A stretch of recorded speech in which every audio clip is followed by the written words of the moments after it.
திண்டுக்கல் வேடச்சந்தூர் அருகே பாலப்பட்டியில் உள்ள ஊராட்சி ஒன்றிய நடுநிலைப்பள்ளி சமையல் கூடத்தில் சிலிண்டர் வெடித்து சுவர் இடிந்து விழுந்த சம்பவம் அதிர்ச்சியை ஏற்படுத்தியுள்ளது. கூடுதல் விவரங்களோடு இணைகிறார் எமது செய்தியாளர் சுமித் ஏசுராஜா.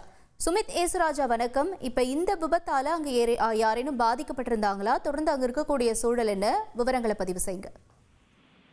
வணக்கம். திண்டுக்கல் மாவட்டம் வேடசந்தூர் அருகே இருக்க பாலப்பட்டி ஊராட்சி ஒன்றிய நடுநிலைப்பள்ளி செயல்பட்டு வருது. இதுல 35 மாணவ மாணவிகள் கல்வி பயின்று வர்றாங்க.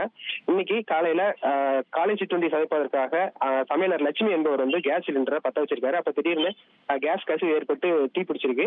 இதனால அதிர்ச்சி அடைந்த லட்சுமி சமையல் கூடத்தை விட்டு உடனே வெளியே போயிடுறாங்க. சிறிது நேரத்திலே அந்த கேஸ் சிலிண்டர் டமார் என்ற பயங்கர சத்தத்துடன் வெடித்து சிதறுது.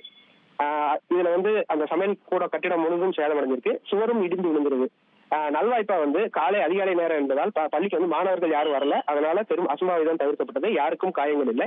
இது குறித்து தகவல் அறிந்த வேடசந்தூர் தீயணைப்பு சம்பவ இடத்துக்கு போய் தண்ணி அடிச்சு தீயை அணைச்சிருக்காங்க. மேலும் உள்ள வெடிக்காம இருந்த 2 சிலிண்டரையும் அப்புறப்படுத்தி பாதுகாப்பை ஏற்படுத்தியிருக்காங்க.